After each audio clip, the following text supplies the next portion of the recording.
All right, man. We got to make this quick because I really got to pee. Oh, shoot. There's a podcast called Between Two Slabs. They consume mass media. It seems so sad. It's the great curator and Merlin. They can't grow pubes, so they gotta wear a merkin. They got no money, so I guess they gotta share. Just two nerds wishing they could grow body hair. Comics, cards, and toys, nothing that would interest you. It's the podcast that nobody listens to. Okay, we're back, guys. We're back. 1 day late, but we are back. Normally, we would just phone it in. We would just take the week off. Merlin I know, right? Yesterday, I had something to do yesterday. Today's actually my wife's birthday, so I got to make this quick. Normally, we would phone it in, but this week, the huge news has dropped. So yeah, we have to talk about it, man. Talk about it, Merlin. Before we get into that, how are you? I'm good. I survived that whatever they said that was a storm, but that's right. It was pretty light over here. That's right. We survived the hurricane. You would have thought literally that there was 20 inches of snow coming to Los Angeles. Everything would like I went with my neighbors. You've met Edmund before. His mother, his 81-year-old mother from Toronto, is in town, so we all went for dim sum on Sunday. And at 2:00, they shut the restaurant down. They shut all the Chinese stores and everything down over in Alhambra. They postponed this event that I had worked on that they were going to do a screening of in Highland Park, which got postponed till what happened last night. And then luckily you had your wife's birthday dinner last night, so that worked out to be okay. But everything got turned all around here. But no trees, went into our cars, nothing, no damage, thank God. Didn't lose any puppies. Entire life, 40 years living in California, there's never been a hurricane warning, okay? And all of a sudden, I don't know, maybe it was like some overreaction from what happened in Hawaii or something like that. But for like a straight week, they kept saying, hurricane's coming to California, hurricane, brace yourself, prepare yourself. And like my friends and relatives that live outside of California, they were DMing me and they were saying prayers for you. I know. No, I even had friends that like packed enough food and survival kits and everything for over a week. They really thought they were going to get floods, everything. Like literally, like the next morning, it was sunny. There was no floods. Yeah. Also, during the middle of our dinner, of our dim sum, like everybody's phone's alarm started going off. Like when you get the Amber Alert and stuff, like, did you get that alert? Yes. In the middle of the day? And I looked up, what the hell is this about? And I thought it was because of the hurricane.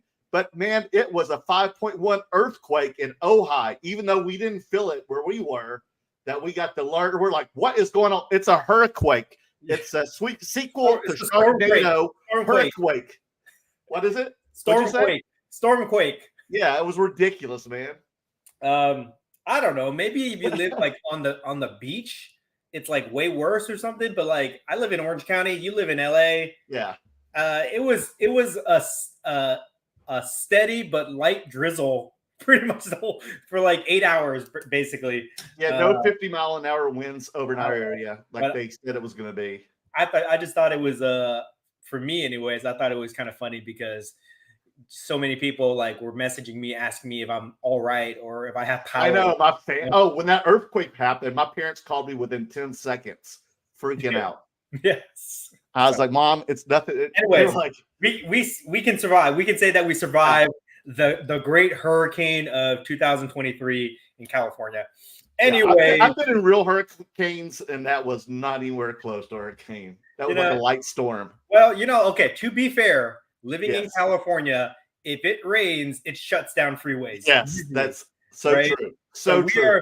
We are definitely not equipped to handle heavy rainstorms here in California, Southern California anyways. So I guess it's just like better safe than sorry, basically. But anyways, okay, we got a lot to talk about. Let's do it. We have limited time today because we're starting late. Plus, I have some stuff I got to take care of afterwards.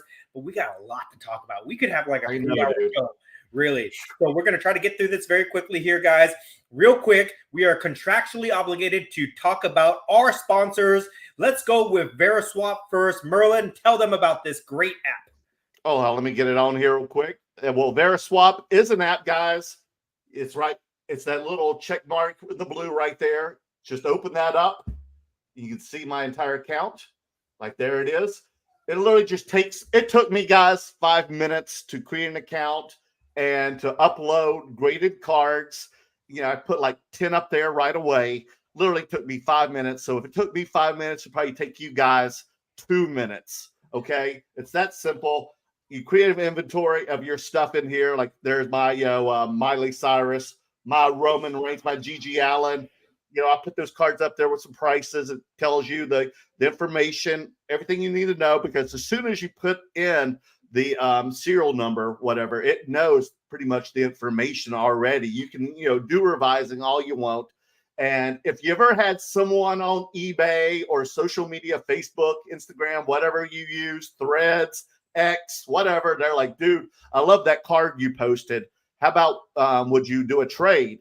And you usually say, well, guy, dude, I don't know who the hell you are. I really don't do trades.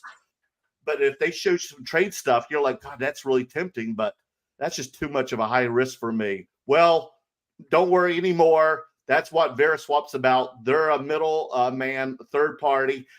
They make sure you send the cards into them. They verify it. That's why it's called Veriswap. You swap them and you do that trade, and it's all legit. And they make sure that if you're buying that Tom Brady rookie card and someone's trading you for a Dan Marino rookie, y'all switching forth. They make sure that one person's sending that Tom Brady rookie and that other person's sending that Dan Marino rookie, and everybody's happy and you get it and everything's kosher. And that's how easy it is, guys. And it's just a very small amount service charge. It's smaller than, I think, eBay, isn't it, Dan? Way smaller than eBay, but smaller than I think it's smaller than PayPal. Yeah, smaller than PayPal, so it's nothing. And, it's worth the service, guys. It's worth a little bit of service that you've done for the trading. You can even do cash trade. You can even do cash. It doesn't matter. You can get it done, and Veriswap makes sure you get that legitimate card you're supposed to get. And to go layer deeper, guys, we don't even talk about this so much. Whoa. But basically, you're paying for peace of mind because they will make sure that you're not going to get an empty box. They're going to make sure that you get the card that is documented in the trade using the app, that there's no misunderstanding, that there's no wrong card that was sent to you on accident. There's not going to be any ghosting between you and the person that you did the trade with. And very important, we don't talk about this much, but they have insurance that covers the cards both ways, guys. So it's just an extra professional layer of service that you're paying if you're doing trades. Now, is it worth it to do a trade for like a $20 card? I don't know, probably not. No. But most people in the hobby, when they do card trades, it's usually 500,000 or more. Yes, it is definitely worth it. So definitely check out that app. And this app is crazy. I feel like it's like constantly evolving every week. They started out only with graded cards. Then you started to see wax. Then they have like type 1 photos. Now they do raw cards. They're even doing raw cards from that. Basically, it's a all-encompassing trading app. So you want to be able to you want to use that platform. It's a great service. So definitely check them out. And they are going to be doing something special at next week's Burbank card show. Now they have this thing where, like, for the major card shows like Burbank next week, they'll facilitate meetups. So you can actually meetups. Wow. Yeah, you can actually do the trade, arrange the trade using their app, and you can actually meet up in person. You don't even have to send it to them anymore. Meet up in person, do the actual trade deal there, and it's all, it's a nice, safe way to do that transaction. So definitely check them out. They are a supporter of our channel, so we want to make sure that we support them also. Yeah, that's awesome. I mean, you might make a friend out of it, or you meet your future ex-wife. You never know. Right. And they're always doing fun promotions. They're always doing trade spotlights on Instagram. I'm always sharing their stories. That's so definitely check them out. So that is one of our sponsors. And then the other sponsor is our longtime friend, Slabmags. Our friends here, Slabmags, they have finally ponied up and sponsored us. Let me try to get there. Slabmags, this is their newest version. The metallic gold that was exclusively available at the National, but you can get it on their website. Ooh, that's beautiful. And if you're lucky enough to find it at a show, maybe you can get a better deal. But we do have a promo code, Slabmag, discount code Curator. Use that on their website. I think you get like 10% off. But Slabmags, I don't need to talk about this too much. You guys know all about it. Basically, it makes your card worth more money. Okay, it enhances the display of your card. This card is a Ric Flair Superfractor. Okay, in and itself, it looks great. You got a Ric Flair Superfractor already? I do. Where the hell did you find that, man? No, oh my goodness! This is me. This is what I do. Okay, Superfractor looks great on its own. When you pair it with the metallic gold slab mag, value instantly goes up 10%, guys. 10%. So that's why you want to enhance your displays. Use this. Plus, I just learned this today. They have this new promotional. This is like a promo product still in development stages, but they call these like the Rizmags. Okay, you got a Howard the Duck. Oh, maybe I wasn't going to show you that. That was going to be my mail day, but basically, so they have the slab, they have the one touch, but now it's colored. Okay, so you can put it. Oh, that's awesome. Yeah, you can pair it up with the slab mag, and it'll look something like this. I don't have it in here exactly, but you'll see it like something like that. So they have. You can do a multicolor. They have the one-touch adapters where you can put this in a slab mag. They have all sorts of cool products coming out. So definitely check them out. Check out their website slabmags.com. Use the code Curator for any purchase there. And they will actually be set up at the Burbank Card Show, their first ever corporate booth. So you better believe they're going to have specials there, Slab Mag specials. They're going to have exclusive products and everything like that. They're going real big. So it'll be very interesting to see their booth presentation next week at the Burbank Card Show. So definitely support them because they are a big supporter of our channel also. Okay, let's get into just some quick news before we get into the big Panini Fanatics battle discussion. Next week, Burbank Card Show. We will be set up there. You and me, Merlin, all our friends will be there. Basically, that's what I was going to say. It sounds like almost everybody's going to be there. A lot of corporates going to be there too. Anybody is going to be at the Burbank Card Show. It is, dare I say, it is the West Coast National. I was going to say that too. It sounds like the National Part 2. 900 plus tables sold out. Hotels in Anaheim that were blocked off for this show sold out. Now, did you get a hotel room? No, because I only live 10 minutes away, so I'll be driving there. But everything is sold out. All the big players going to be there. All the big companies, all the big dealers, all the big content creators. Everybody's going to be there. This show is going to be huge, guys. You don't want to miss it. If you can't attend, you're going to want to watch all the serious FOMO on that one. Yes, all the content. It's going to be huge, guys. So super excited for that. But what I wanted to update you guys on, especially you, Merlin, I know you don't know about this. What? I just recently learned about this from our friend, the show locator, Donald. That I know show locator. That weekend, next weekend at the Anaheim Convention Center, it is going to be what I call Show-mageddon. Show-mageddon is going to be next week, okay? This sounds worse than the hurricane. You have an anime convention at that convention center. You have a sneaker convention, sneakerhead convention. You have a K-pop convention. And you have the Burbank Sports Cards 4 conventions in the Anaheim Convention Center next week. It's going to be pop culture crazy. Man, that sounds like your entire booth. Pop culture crazy crossover weekend. I call it Show-mageddon, guys. That means all the hotel rooms are booked. All the parking spaces are going to be taken up. All sorts of crazy things you're going to see next week. It's going to be wild. And the curator's going to have a booth at every convention. I will have 4 booths.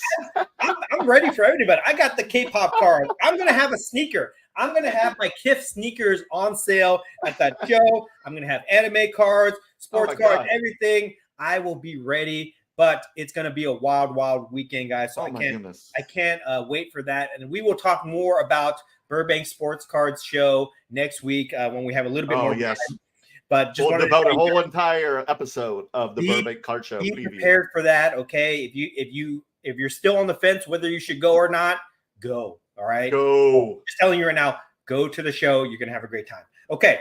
Last thing we talk about before we get into the Panini Fanatics news is this week is CollectorCon in Long Beach.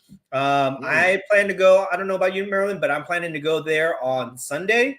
CollectorCon is always a fun time. So if you guys are in the area, go check that out. Long Beach, California, this Saturday, Sunday only. They have TCG, anime, Plus, they have a sports card section. They have carved out a sports card section. Really? There, they'll have toys. Last time I was there, Vanilla Ice was playing. So all With sorts of crazy Teenage stuff. Mutant Ninja Turtles? Yes, and you better believe Disney Lorcana is like the talk of the town in the TCG world. Disney Lorcana will have a presence there. I'm sure of it. Collector Con, that will be fun. We're going to go there this weekend, and then we will report back to you guys next week on all the cool stuff that we saw. Okay, so now that that's out of the way, housekeeping out of the way, let's talk about let's get it straight into it. Okay, this is why people are tuning in. This is why people are tuning in. I hear you. What's that? Panini versus Fanatics. The news that dropped Monday, the bombshell news. Fanatics somehow flexes their political power, gets the NFL Player Association to terminate the contract that allows Panini to use their players on their cards, effectively canceling all products that are to be released this year. Now, a couple important things to understand about this. They basically terminated the contract, but that does not mean that Panini has to just follow that decision. Okay. In fact, news broke today that Panini is filing a demand for an arbitration between Panini and the NFL Players Association. And if you don't know what that means, guys, I'll just give you a brief legal definition about this. So every contract, every type of business contract or whatever it is, always has an arbitration clause built into the contract. Arbitration means that basically both sides agree not to go to court, and instead they appoint a neutral third party to be a decision maker. That is the arbitrator.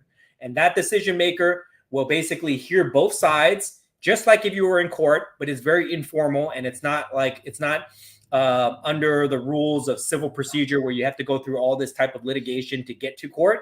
It's just you schedule the meeting, you go there, they present their case to the arbitrator, and both sides tentatively agree to follow the arbitrator's ruling. Okay. This happens in all sports where they have usually salary arbitration. This is actually a thing that made me famous in law school. I won the baseball arbitration championship in 2012. You can look it up on YouTube. It's the whole thing, guys. But anyways, the arbitrator will decide these issues. Okay. Now they've made that demand, but again, not Panini. What's the Fanatics? NFL Players Association. Yeah, NFL does not necessarily have to follow that. Okay.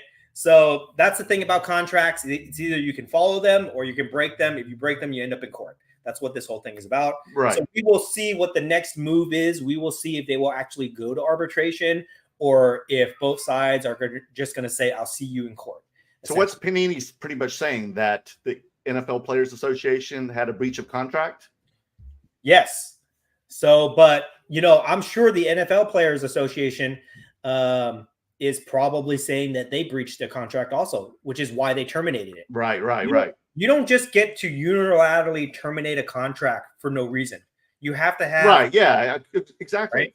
So I'm sure the legal team, the lawyers for the Players Association, probably combed through their contract.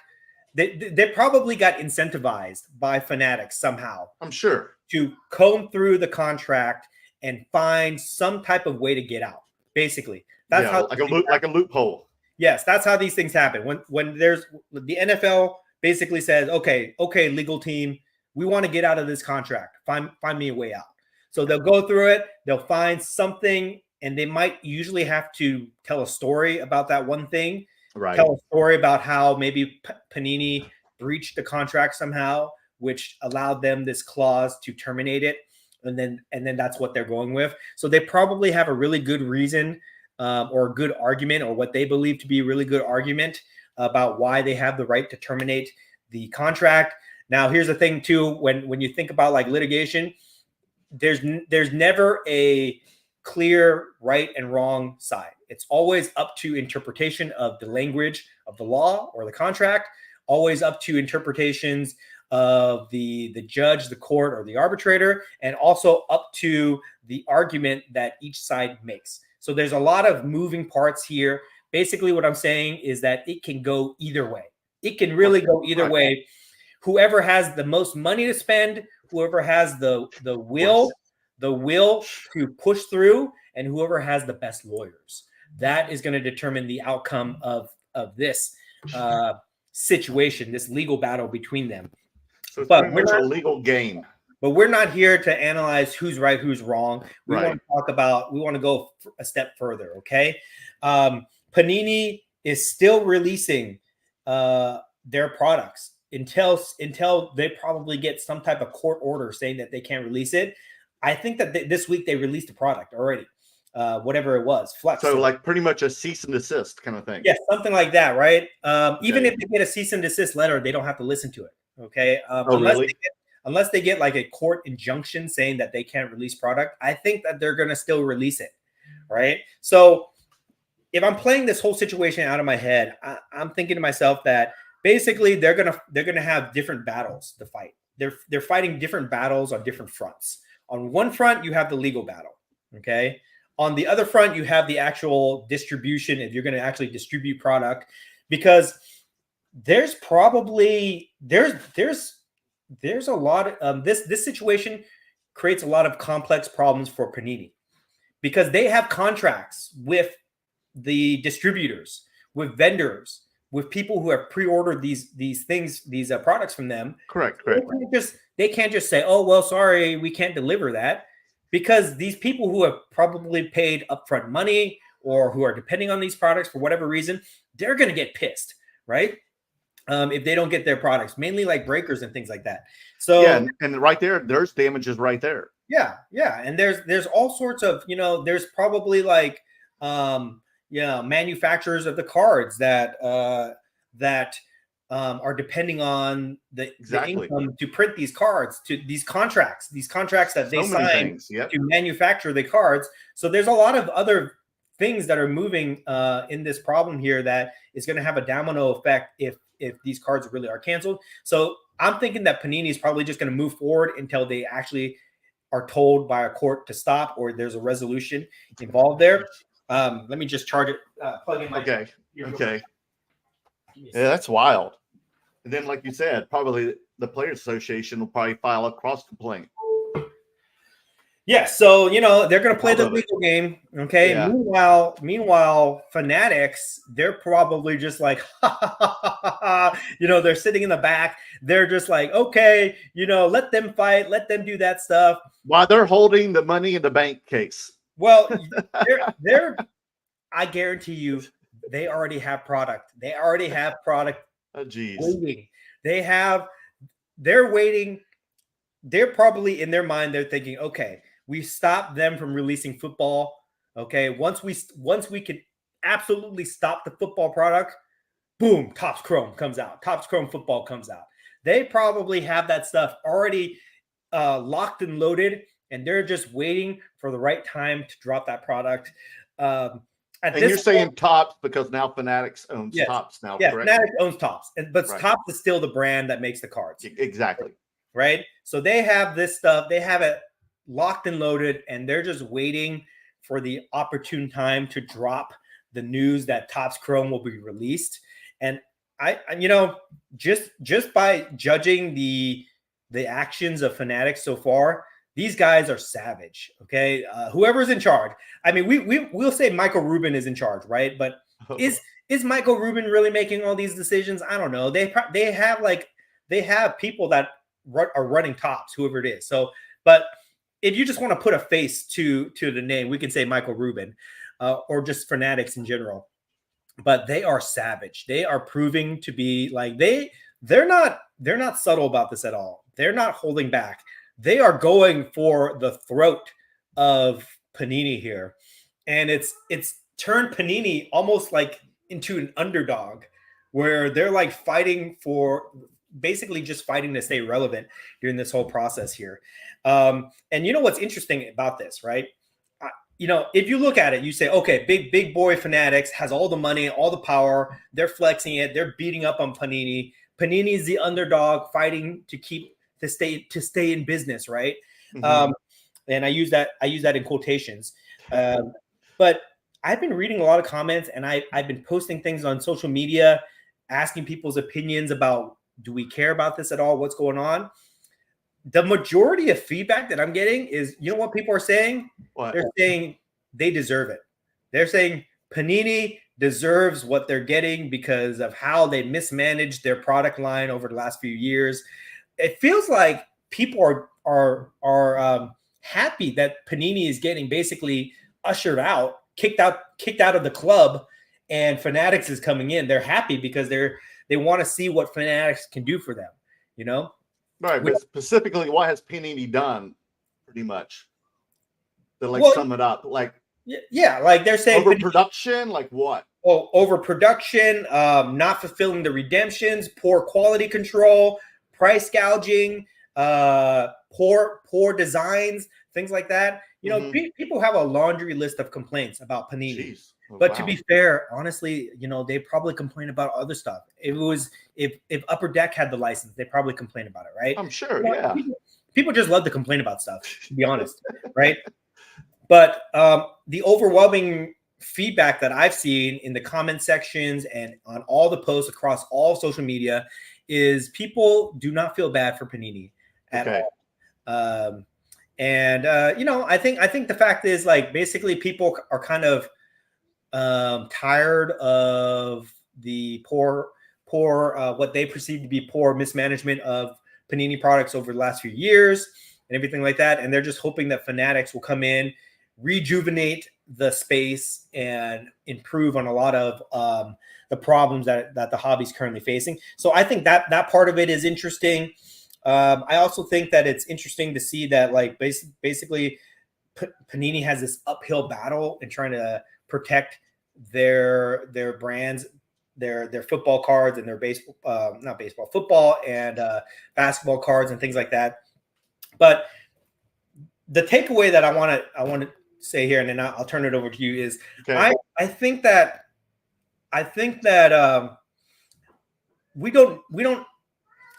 we kind of know how this is going to play out. We know that Fanatics will take over the license within a 3-year period, because that's when the licenses were supposed to run up, 3 years. If they take it over sooner, then that's what happens. But we know the end result will be Fanatics will take over those licenses and make those cards, right? So the question is, what is Panini going to do in the meantime? How is this going to play out? And a lot of people are speculating, saying, you know, whether they're still going to release their cards, whether they're going to get sold to Fanatics or whatever. We don't really know what's going to happen until it plays out. It's just kind of fun speculation. As a hobby, this is interesting gossip that we get to kind of watch play out. I don't think it really is going to affect us on a consumer level that much, because frankly, people are still going to buy cards no matter what, whether it's Fox making it or Panini making it. People are still going to buy football cards, basketball cards, and whatever else that they put out, because we are degenerate collectors. we buy anything. But I think that there's going to be a couple interesting things that will develop from this, which I will talk about next. I'm going to pass it to you, but I want to talk about what I think is going to happen when this all settles out, and I want to offer some. I want to play the game of us being crisis managers for Panini and offer some ideas on how they can move forward. But before I get into that, what are your thoughts? Man, this is pretty big. And they'll just be stuck right now with basketball, and that's not going to last long, like you told me. And then after that, what do they have? They have WWE, they have UFC, correct? Yes. Is there any other non-sports? Soccer, NASCAR. Yeah, soccer was, and that NASCAR, which is not really big right now in the hobby as it was in the 90s. But that would be a big loss for them. Huge loss right now. And it'll be interesting to see what happens if they're, like you said, are they going to stop production or continue production? Because they've got to deliver, like you also said. So, a lot of people are depending on them still. And then changes. I mean, I guess good for Topps if they get the football. And then you mentioned about, they'll still produce like pajama cards like Leaf does, correct? Mm-hmm. Yes. And they do that with baseball. And how is the baseball for the? Well, you know, they've been making baseball for Yeah, I a know. few years, right? But does it sell? I don't know, to be honest. I have seen, like, I mean, like we're at the National. We were talking with Adam, champion card collector, and he was saying how he buys and sells like Babe Ruth gold 101 Exactly. Black Finites. So yeah, I guess they do sell. We just don't hear about them that much, right?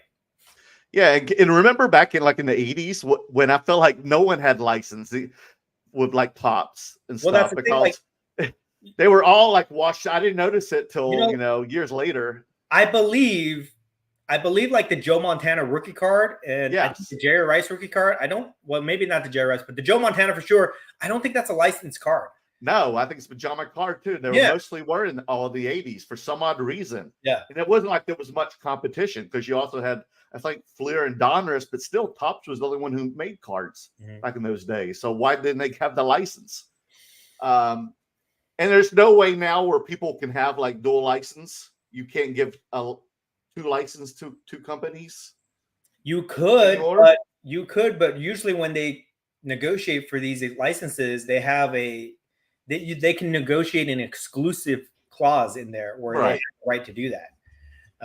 I have actually been studying licensing for the past couple months or so because I'm working on some different projects. Talk about that soon. But I have been studying how licensing works, and they have different. There's a lot of different ways you could do it. You can license certain products for certain territories. You can license it for either exclusive use or non-exclusive use. You can license it for different type of products, and you can get around those products in different ways. Okay, I'll give you an example. Is like for like Funko Pop stuff, right? You might see Funko Pops. They might make a combination of a toy, which another company has the license to make toys for that. But then they'll combine that toy with like a t-shirt, for example. And if they combine it with a t-shirt, they're suddenly not in that toy category anymore. And they can make a toy as long as they add a different product. And then they just say it's in the t-shirt product line. Right. Well, that's interesting. There's different ways they can get around that. So, who's to say that that they can't make Panini can't make a card and then put it in a toy set or something like that. Right. Oh.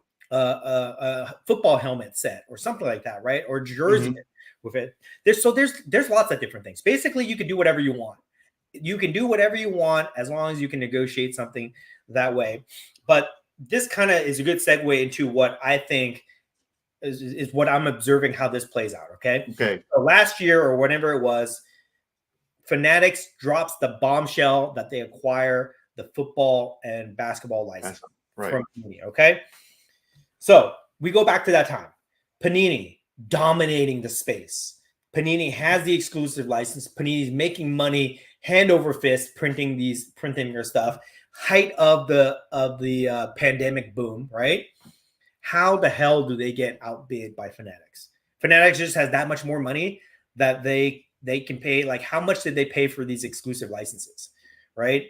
I would imagine that if Panini really wanted to, they could have bet the farm and tried to at least match the bid from Fanatics somehow, right? Because they're a multi.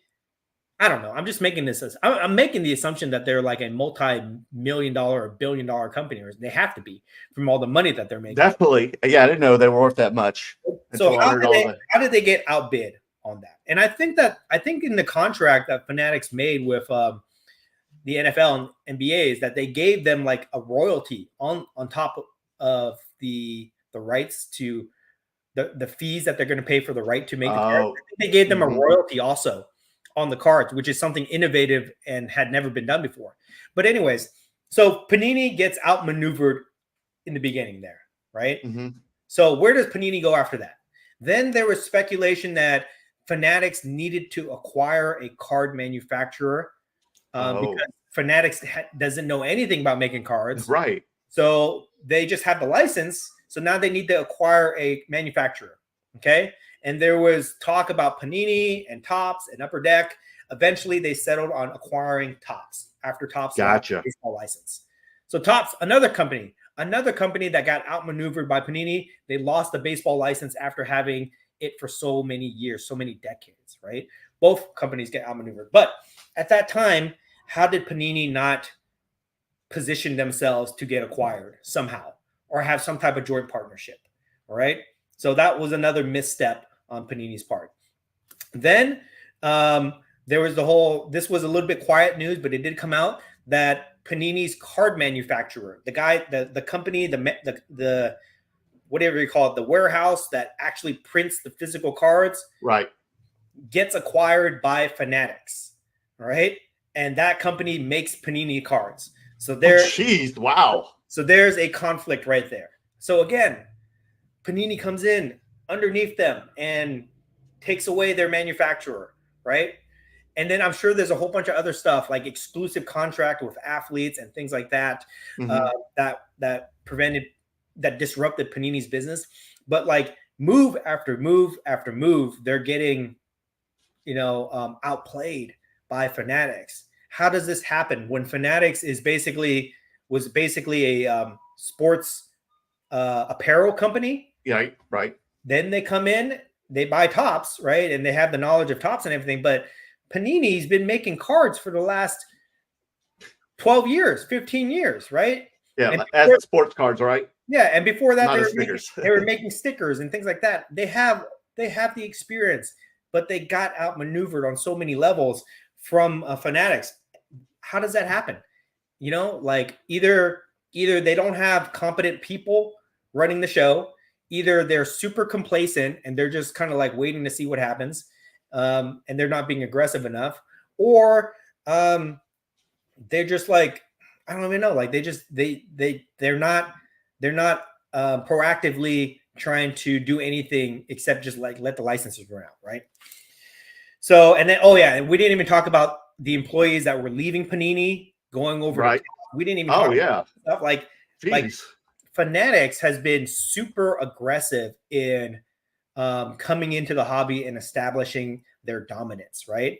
And now it's at the point where Panini has to file an antitrust lawsuit, basically saying Fanatics is not playing fair. They're a monopoly and it's not good for the hobby. When that statement in itself, that argument is super hypocritical, because Panini was a monopoly in the hobby for like 10 years, for like the last 10 years or so, right? Exactly. But it just seems like they're only playing defense and they're only reacting towards that, right? So what I want to talk about is so we've analyzed what has happened so far. Okay, we've kind of come up with the assumption that they're just playing defense, and all this stuff, guys, is just fun speculation because we don't actually know what's going on behind the scenes. So we're just speculating on this, but this is what it looks like to us.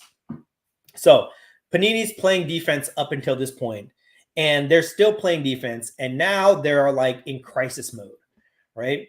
Like because they're getting punched out. Yes, like crazy. They're getting punched out. And here's another thing that I heard from my inside sources. Okay, guys. What's that? That they were trying to negotiate some type of buyout to release the license to Fanatics early. They were trying to, negotiate money basically to get paid out so that they could release the license early to Fanatics. And the negotiations stalled out. I guess it must have come down to the dollar amount that they were asking for was just too much. Right.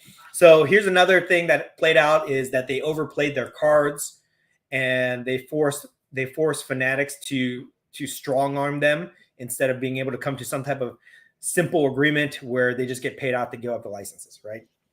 OK, so now that that's happened. All right. Where does Panini go from here? Right. How do we look at this problem? So, again, we know that the end result is going to be the same, that they're going to have to give up the licenses at some point. Right. But where do they go from there? So before I put on my crisis management hat, anything that you want to add to this? No, I was going to ask you, so do you think then Panini asked more for Fanatics than Fanatics gave the Topps? They must have. Absolutely must have. Yeah. Right. But look at that. Look at these two scenarios. You got Topps, which was before Fanatics came into the picture. Topps was the most established brand name manufacturer in the hobby, right? For like 80 years, Topps has been one of the oldest traditions, longest traditions. Topps was set to go public. They were a private company, and they were set to go public through a SPAC acquisition. Okay, I'm not going to get into that, but that's what happened. All right. And if they were to go public, they would have made billions. They would have been valued in the billions range, right? But somehow they lose their license. And when they lose their license for baseball, basically they lost like over 50% of their valuation. And they could not go public anymore. The plug got pulled on that plan. So they lost all that money. And people thought that Topps was going to go out of business. And what happens? Topps gets acquired by Fanatics. We don't know how much. I don't know how much that they got acquired for. But let's just assume that they got acquired for, way less than that they're actually worth. They got acquired. But now Topps has this giant big brother behind them, and Topps is their muscle everywhere they go. Topps is a dominant brand again because they have the resources of Fanatics behind them. All right, that's what happened. Now Panini, on the other hand, they get their licenses taken away, just like Topps. Now they're scrambling, and instead of Panini somehow negotiating a deal to work with Fanatics to access the same resources that Topps is and creating some type of super trifecta of a company, Topps, Panini, Fanatics. Instead, they fight. They push back. They drag their feet. They negotiate really hard. They make it difficult to work with them, right?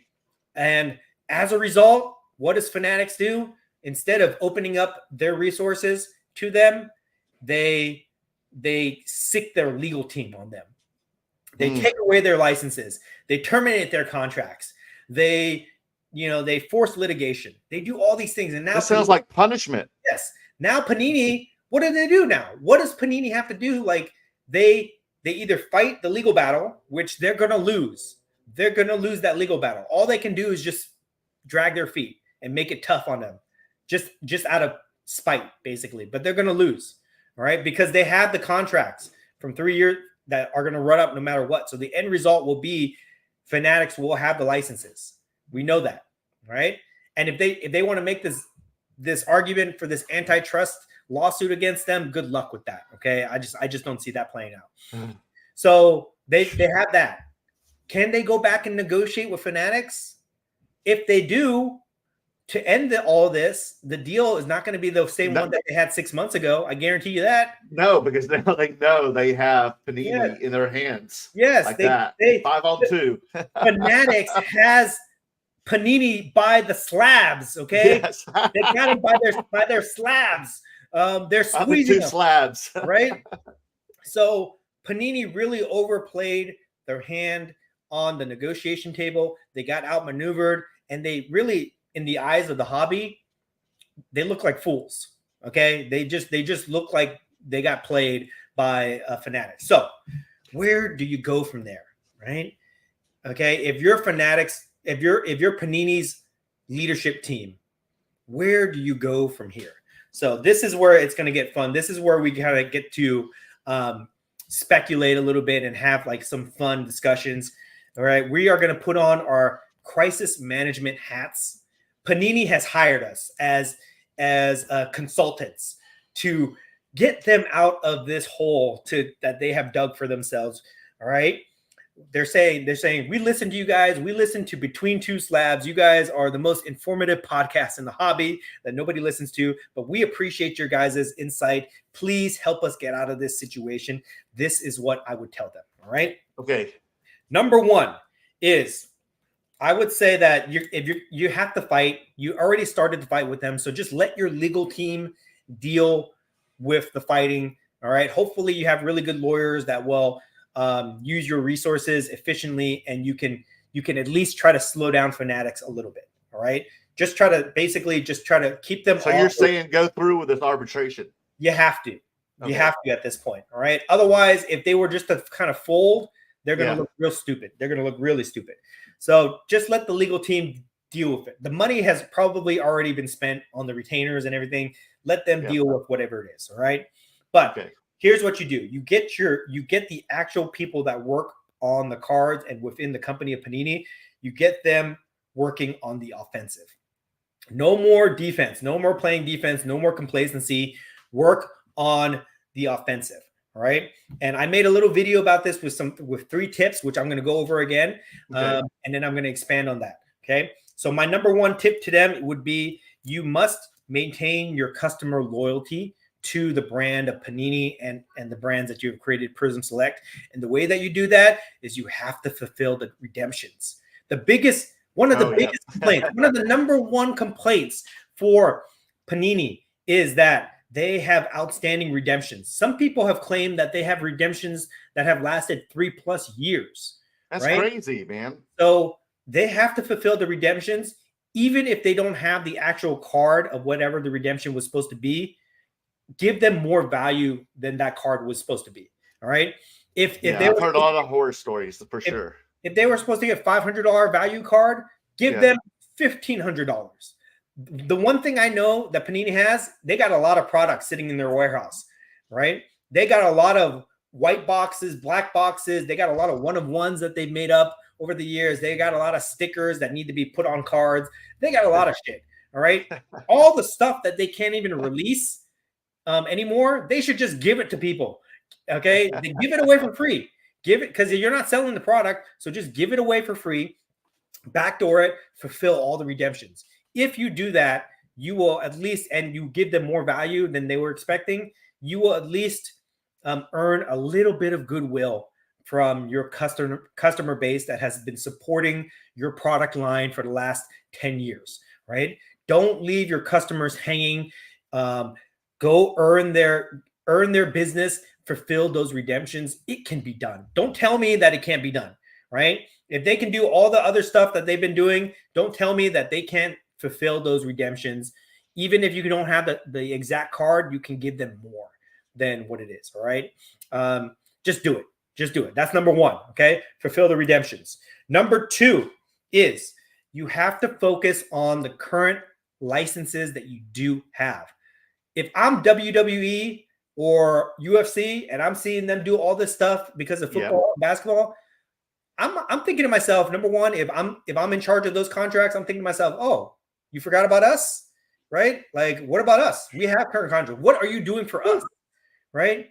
What are you doing for us that you were promising to do for football and basketball? And when my contract runs up, I better get a better deal than you previously gave these guys. Or I got, maybe I'll go to Fanatics or something. Maybe I'll go to Tops. So they can't let the current licenses that they have feel like they're a consolation prize. They got to that's so true. They got to put their best people on those, the best account managers, the best salespeople, the best designers. They got to make sure that all the products that come out of UFC, WWE, soccer, or whatever else that they have, they better make sure that the quality control is great, that the product arrives on time. They better lower the price point on those things. They better do whatever they can to make those accounts and those licenses feel like they're ultra special. They're rock stars. Because when those licenses run up, again, it's going to be a negotiation between whether they stay with Panini or they go to Fanatics. And usually it's not always about money, right? Yes, Fanatics might have 10 times the amount of money that Panini has. I'm just assuming, right? But, you can do other things. You can offer them royalties. You can offer them incentives. You can offer them ownership, equity, all sorts of crazy stuff, right? And if they like doing business with you, they will do business with you. So you have to maintain those relationships and you have to build those licenses up using the strong brand name of Prism Select, National Treasure, Flawless, Immaculate, all these brands that you have built up over the last 10 years. Use that to build up the licenses so that people want those cards, those athletes, those organizations on those branded cards. All right. That is the second tip.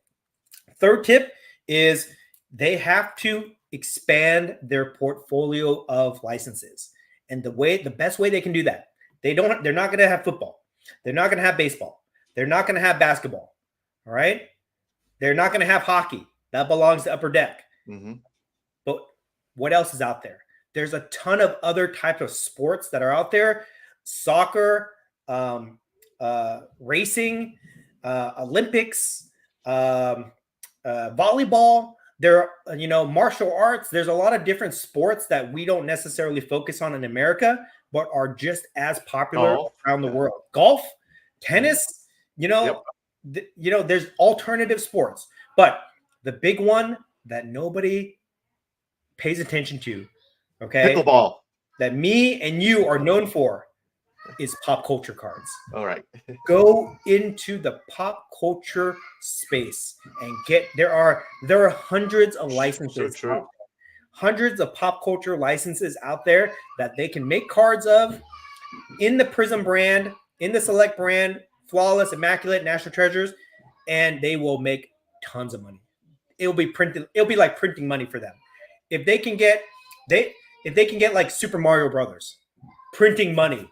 Okay, if they can get Disney printing money, if they can get 80s properties, 80s video games, TV shows, actors, music, okay, all that stuff, they can do very well. In fact, in Europe, they make Super Mario Brother cards, Nintendo cards in Europe because they have the license out there. Somehow get that license in America. I know it's different because it's done by territories, but they can do it. They can bring Super Mario Brothers. In China, they make the Kakao cards, the Disney Kakao that look like those are licensed, aren't they? Yes, those are licensed in China. In Asia, they look like Prism cards. Yes. Get that license. Bring it here. They'll make a ton of money, right? Pop culture cards are a huge thing that a lot of people overlook, but Upper Deck is making a killing with the Marvel cards. They can do the same thing. They can go get the DC licenses and they can make Superman Prism cards. They can make Batman Prism Select cards, a Batman Kaboom, something like that. Woo. People will buy that stuff, right? They need to go get that and just build up their portfolio of licenses. They have depended too heavily on sports cards over the last 10 years that they've overlooked all these other licenses. If they had a well-rounded, diverse portfolio of licenses, I guarantee you if they lost their sports section, which could have, let's just say it accumulates, like right now their sports is probably like, I don't know, 80% of their business. Yeah, but if they had diversified their brand where sports is maybe like 30% of their business and the rest is all the other type of licenses that they can get, I guarantee you they wouldn't be as concerned right now if they're in this situation. Mm-hmm. So that is another alternative way. Go out, get those licenses. And Panini, they're experienced enough where they know who to call. They know how to get the licenses. They know what to do. They can go get a whole bunch of licenses tomorrow and start producing cards within 6 months. And anything that they produce, they'll sell out. Guaranteed to sell out. So that's what I would, that's the third tip. And then the fourth tip I would give them, and then I'll turn it over to you, Merlin. The fourth tip I would give them would be, they need to recognize that they have something that Fanatics does not have and that Fanatics cannot buy or take away from them.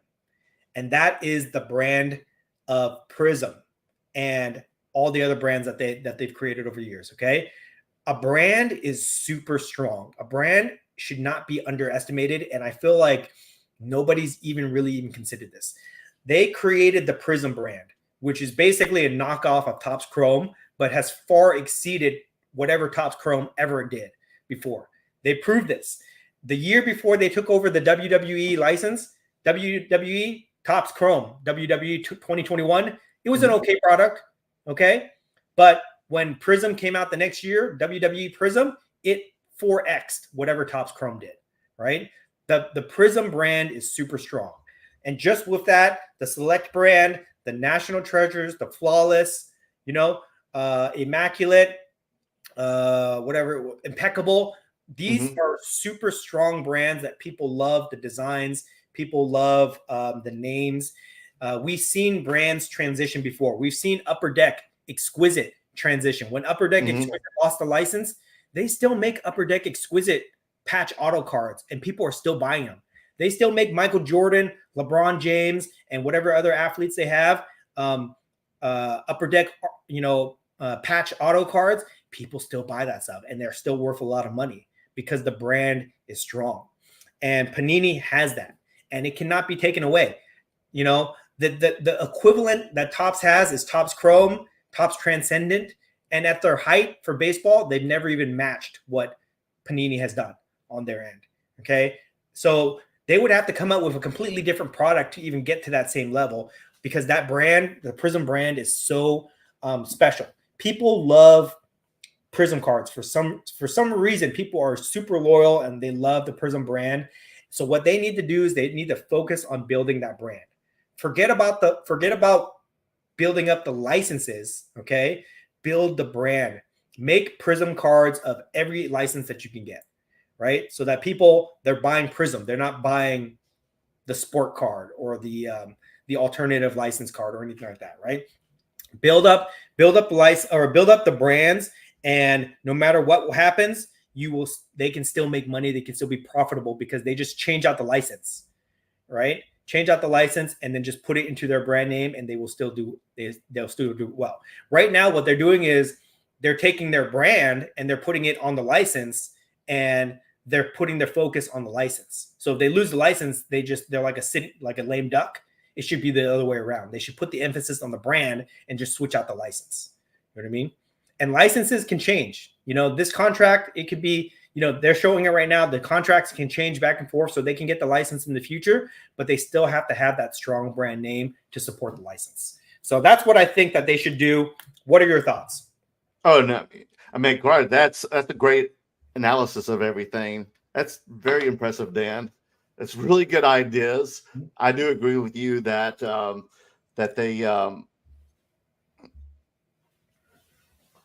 they need to.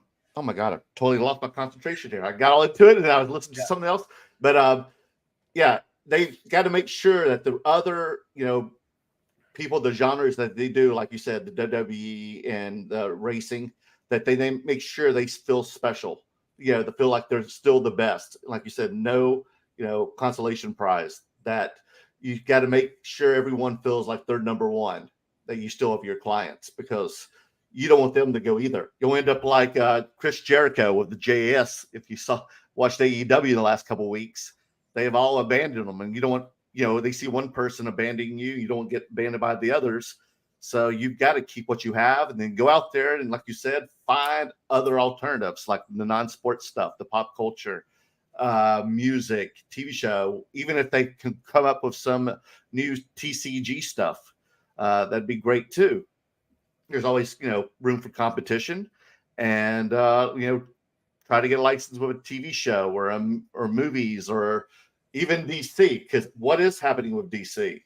I mean, I don't see cards around DC. There aren't, are they? There's the TCG, those that's it though. Ones, what they're called Hero something. I have a couple of those, but other than that, but it's not like Upper Deck with Marvel or Caps with Star Wars. Yeah, there's nobody making collectible cards at DC. Go get that license. It's out there. That would be a great franchise to have, right? Right. That'd be a big score. Or anything out there. So this is where I think that Panini is a little bit narrow-minded.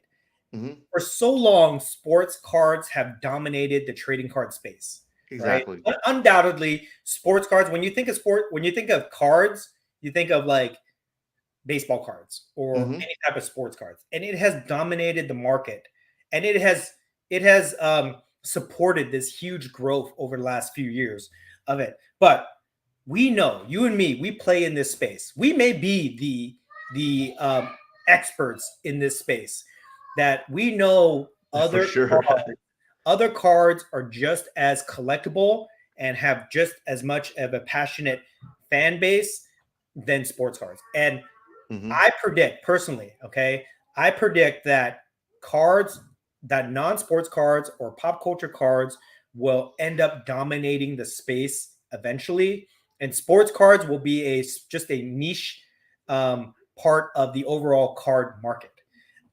I have proven this over the last year by selling what have I sold? K-pop cards, everything, man. Disney cards. You have music cards. Yeah, imagine if Panini got into the K-pop world. Exactly, right? It's not as crazy as some people think. It's just like sports. You go, you get the license to whoever. Jump on it now, man. They got to do it now. You get the license to whatever property that is, and you make cards of it.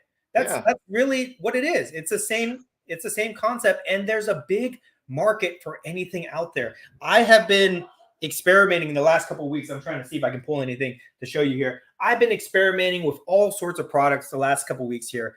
Okay, let me show you this. Here's a Transformer card, right?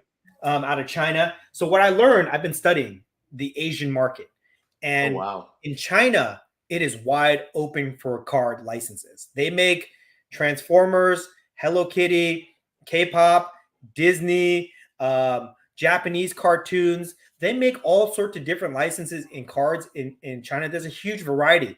They don't actually make any sports cards in Asia, but they make all the other pop culture cards out there, and they sell. There's a demand for all that stuff. They sell. They're really well designed. So you can look at Asia and you can take that concept and bring it here to America and make cards of anything that's popular. You know, another company that nobody talks about, Rittenhouse. Rittenhouse has licenses to Game of Thrones, Lord of the Rings, Star Trek.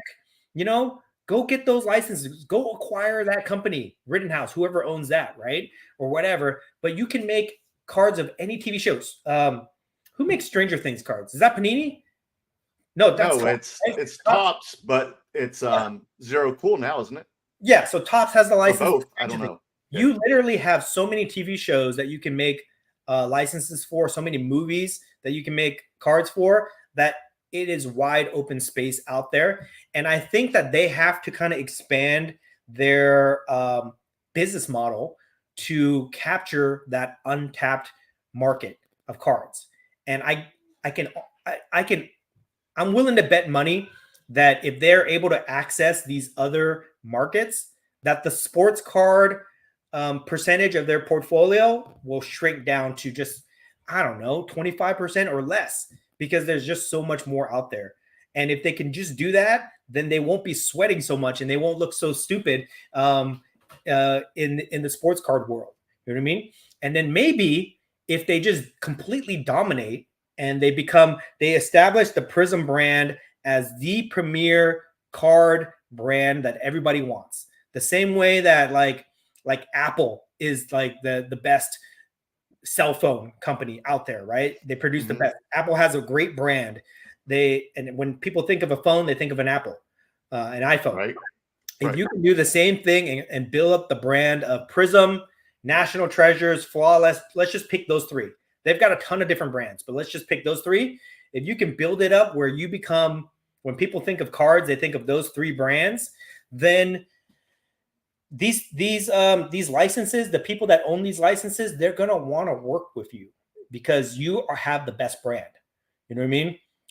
They're not going to want to settle for the second tier brand, which is whatever that is, Topps Chrome, for example, or whatever else is out there. They're going to want the best, and you'll have the leverage to negotiate with them. You'll be making a ton of money. You can give them whatever incentives that you can, and you can just get those licenses, and then they won't look so, they won't be outplayed by Fanatics. Okay. Fanatics is still very much dominant in the sports world. But again, I'm telling you, that's just a small percentage of what's really out there. So Panini, I think that they need to open up their eyes and go out there and build up these brands because honestly, people will buy it.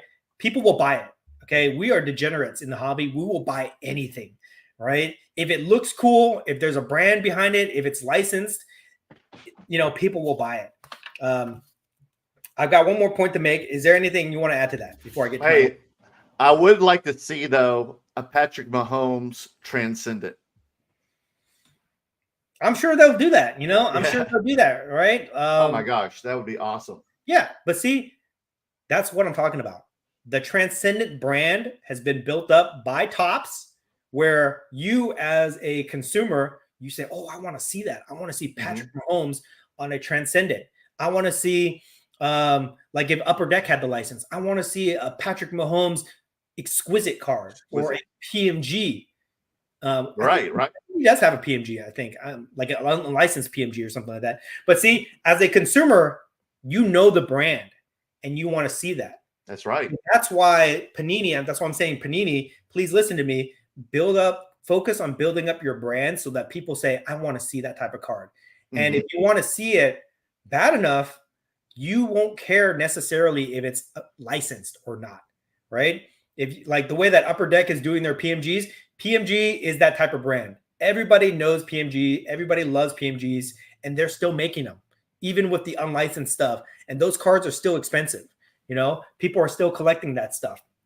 So, yeah, like those ones that coming out of the Champions boxes. Yeah.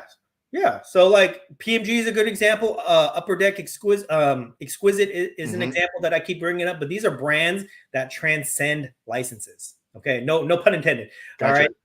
These are ones that go above and beyond where licenses don't necessarily matter if they're well designed and they have the subject matter and they have the brand name behind them. Okay. So here's the other point. This is a good time to segue into the next point that I want to make here. I think this is not something that I'm necessarily suggesting, but this is what I think will happen. Okay. I think that Panini will make a concentrated effort to change the narrative of unlicensed pajama cards. Okay. What Leaf Trading Cards is doing right now, where they're saying it doesn't matter, the license doesn't matter. What matters is the card itself. Who cares if there's a logo? You know, like Leaf has been screaming that for years now. Yeah, decades. Right? Panini, I think Panini's gonna jump on that bandwagon and say that the licenses don't matter. That these pajama cards, industry term pajama cards, these unlicensed cards are just as cool and just as collectible as whatever is officially licensed out there. You're gonna see that narrative being pushed because they need to sell their products, right? They need, if they're allowed to actually produce it with the same players on there, and you just get rid of the teams, but you can still have the players on there, the names of them and everything like that. I think that they're going to make a big push for that. And honestly, I can see the hobby evolving. I can see the perspective of the hobby evolving to the point where, again, people, if they want a kaboom of their favorite player, they're going to go get it, whether there's a team logo on there or not. If they want to collect Prism, if you've been collecting Prism for the last 10 years, you're not necessarily just going to stop, right? You're still going to want to collect it. If the brand is strong enough, and if there's a narrative being pushed in the hobby by all the big people out there that pajama cards, unlicensed cards are cool to collect. You know what I mean? I think that they're going to try to make a push for that, and I can see it working because honestly, again, in the hobby, we kind of have like a herd mentality. So if we see other people doing it, we think it's okay and acceptable, and then we'll start, collecting it and buying that kind of stuff. So I could see that happening. What do you think? Well, I was going to ask you, when they do make the pajama cards, can they show the team name or logo I don't think so. I don't think so because it's just going to say like Patrick Mahomes, quarterback. Yeah, and then the logo will be airbrushed off. So like I look at no, but I'm talking about just on the card itself, not on the uniform. Yeah, they can use the name. Oh, they can still say Kansas City Chiefs. No, I don't think they can. Okay, I don't think they can. So think of it like an NIL deal, name, image, likeness deal. Gotcha. So they have, because I look at some of their baseball cards right now that they're making. I was looking up Shohei Ohtani cards. Right. They have Shohei Ohtani kabooms and other products that they've made. There's his face on there. He's in the Angel uniform. He's holding a bat. All that stuff. They just don't have the logo, the Angels logo on there. Let me just check real quick here to see if I'm talking like on the caption area. Let me see here. I'm just gonna check on eBay real quick here to see what they have, how it's laid out. Okay, and I'll tell you exactly. So the Shohei Ohtani kaboom that they have, they have basically the same card. They do have LA on there, but they don't have Angels. They have Los Angeles. So, but they just don't have, the Angels logo on there. Gotcha. But essentially, it looks the same. The only difference is it doesn't have a little A on there, and it doesn't say Angels, and it doesn't say MLB on there. Right, since that's a license. Yeah, so they can still do it. You know what I mean? And I think that they're going to make a push to say that this is cool, this is acceptable. And you know who's going to benefit the most from that? Who? Leaf trading cards. That guy. I was going to say you were going to say me. The CEO, I have a lot of Leaf cards. CEO of Leaf, Brian Gray. Brian Gray, yeah. This is the moment that he's been waiting for. He's like, I told you so. He's going to be like on every talk show, every podcast saying, I told you so. I told you so. And it's a smart move by him too. Like if I'm Brian Gray of Leaf, I'm going to Panini. I'm going to Panini and I'll be like, look, dude, okay, it's you and me. It's you and me against the bully. Fanatics is the bully. It's you and me.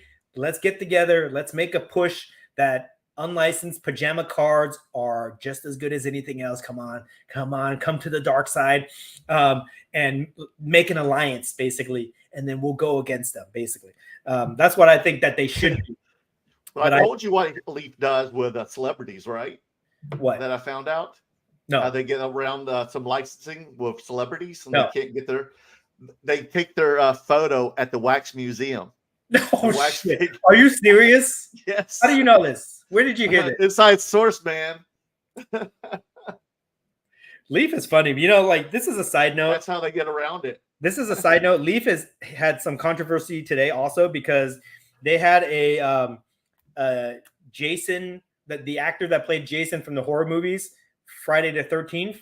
Oh yeah. I forget what his name is. Whatever his name is. He was signing at the Hollywood show that I was at. They were saying, so there was this controversy that the sticker autos that they have in the Pop Century cards is not his autograph because the actor tweeted, "These are not my signatures. This is fraud. Don't buy these cards." And Leaf had to play damage control and say, well, we're looking into this right now. And then they came up with an update saying, yes, these are actually fraudulent signatures. We're going to fix this. Oh my God. Right? So Leaf, Leaf does some shady shit. Honestly, That's crazy. think hearing what you just told me, that doesn't necessarily surprise me because it seems like some of the stuff they do is a little bit half-assed, but that's a different topic to talk about. Another time. We don't have time to talk about that. So we're going to have to start to wrap this up pretty soon here. But that's what I think that Panini should do. They've already set in the motions. To summarize, guys, on our discussion here, they already set in the motion of litigation. That thing is down its path. It's going to play out however it is.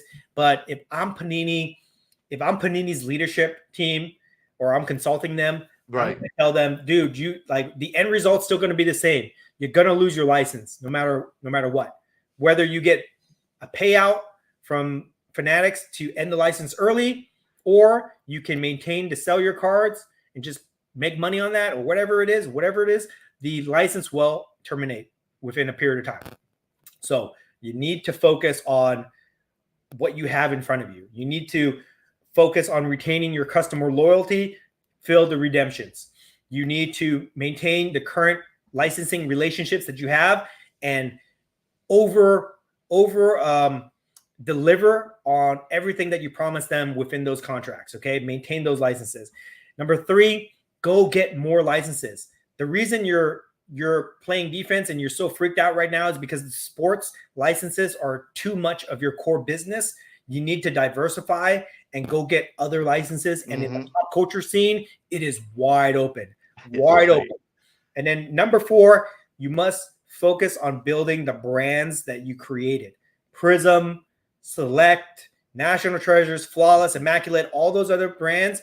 Focus on building those so that the brands are the front-facing part of your company, not the license. Okay, make the brands the part that cannot be interchanged. Make the licenses the part that you can interchange. You can switch the licenses in and out, but the brand stays constant.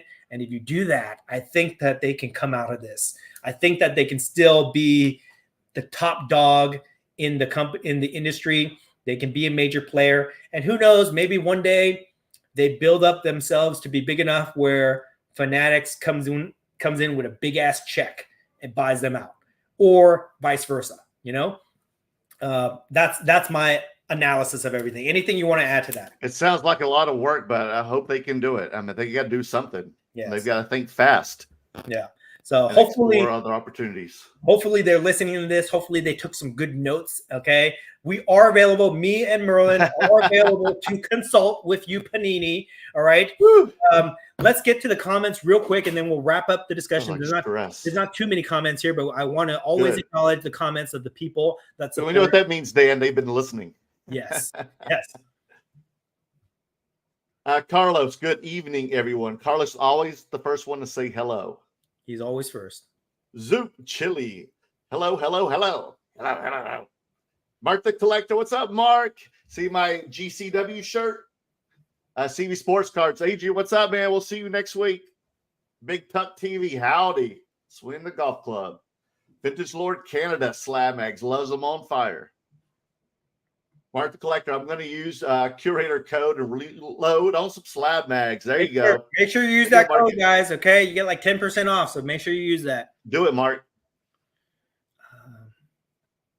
Vintage Lord Canada looks like Scrooge McDuck. Oh, he's talking. Okay, let's do the mail days real quick here. Sorry, I kind of gave this away, but I wanted to show you this as a surprise. Oh, Scrooge McDuck, yes. I got my Howard the Duck gold vinyl 1 of 1. Remember, I've told you before, Howard the Duck is one of the greatest movies in the 80s. Okay, I watched it as a kid, and I still love this version of the character. They brought him back in the Marvel Universe, MCU, but I question your judgment. No. This is a cult classic. You think Leaf would make a card of this if it is not a pop culture icon?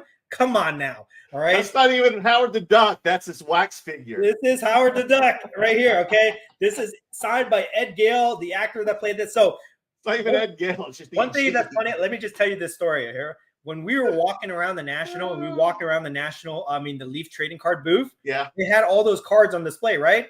Yep. I saw the base version of this there, and I was like, oh my God. You did. Because some guy makes a custom card of this that's autographed by Ed Gale, but it's a custom card. right. But they actually made this, which I think looks amazing. Okay. I set my eBay alert that day that I needed to get the 1 of 1 version of this. If it ever came out. And when they started releasing this, I was patiently waiting for the 1 of 1 gold vinyl to pop up. And when it did, I drastically overpaid for this. I paid $300 for this card, which was it a buy it now or is it auction? It was a buy it now or best offer. And I could not take the chance that anybody would buy it now. So I just binned it. Binned it $300. Is this worth $300? Hell no. Is anybody going to pay $300 for this? I doubt it. Just me. You didn't even make an offer. You just bought it now. I had to because I could not. You were scared that while you were waiting for that offer, someone's going to buy it out from you. It's probably worth $80, $100 maybe, $80 to $100 maybe because it's a 1 of 1. But I paid $300 for it.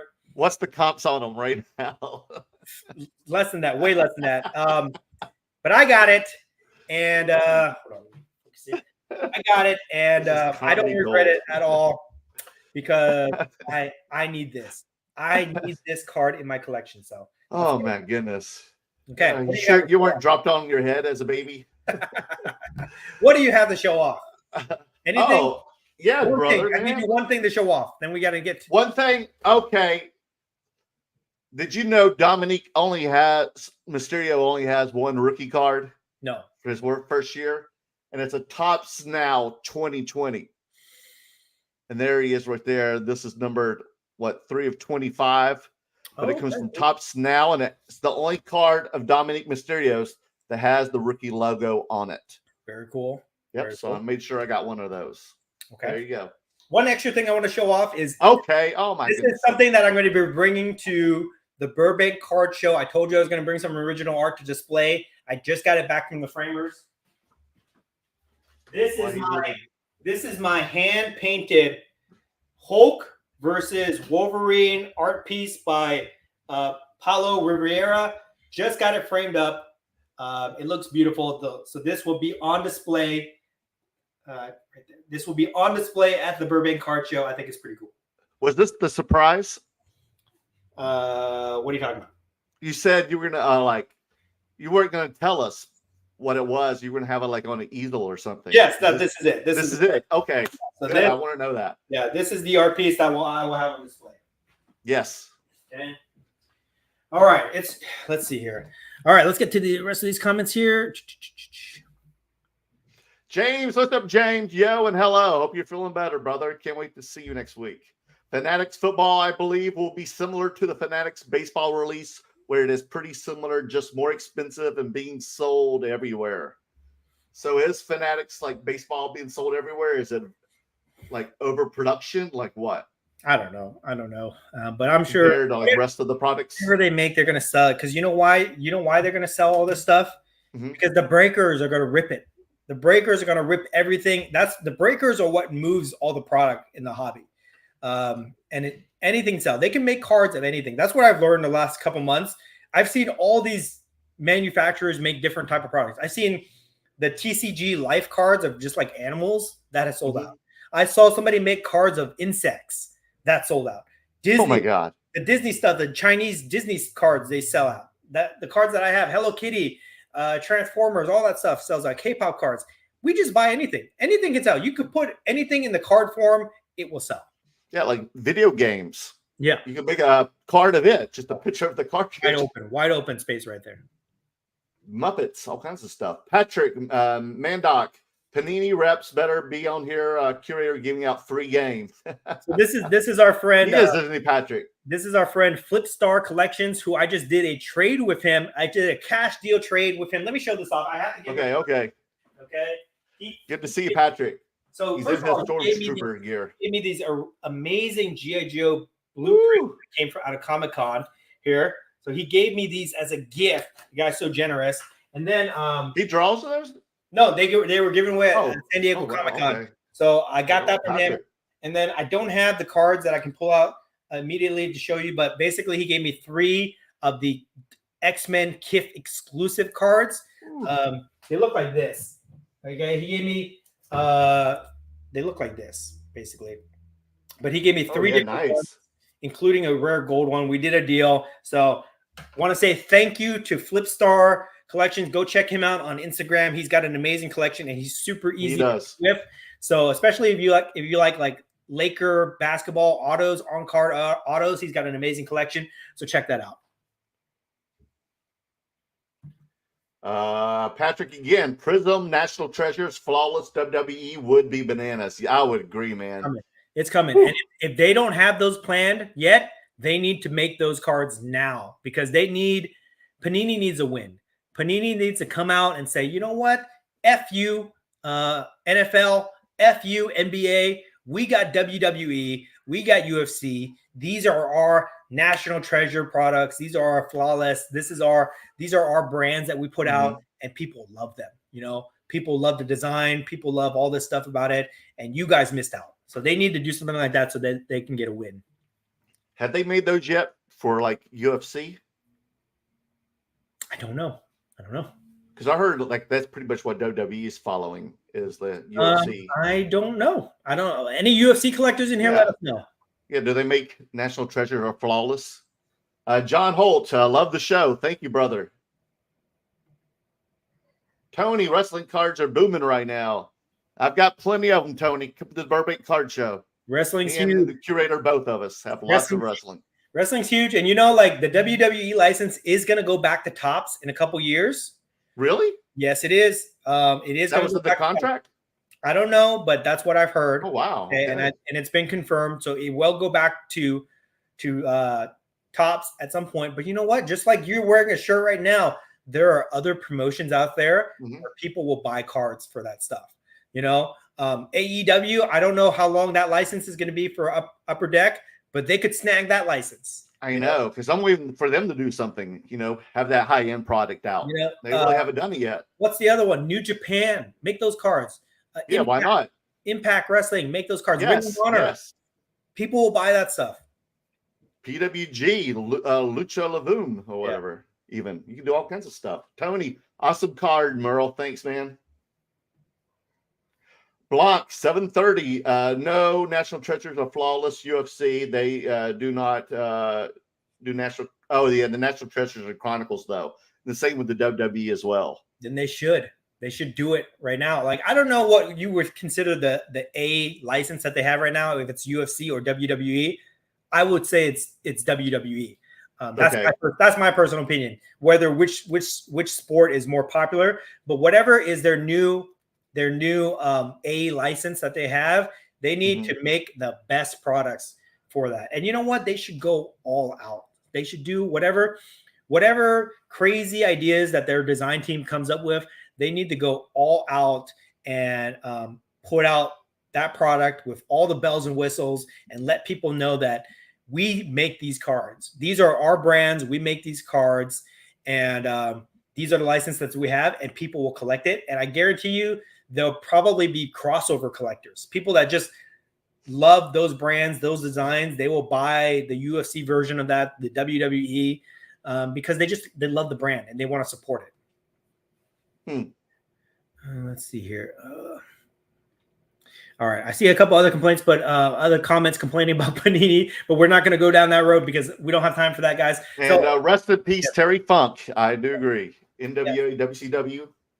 Okay. So, yes, he did pass away today, so that's unfortunate, and we'll talk more about that in the next show. So, anything you want to wrap up? Any other announcements?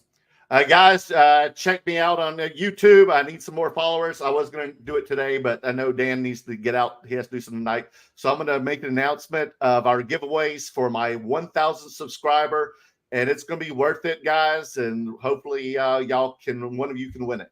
Yes. So check me out. And once we get to 1,000, we'll do the giveaways.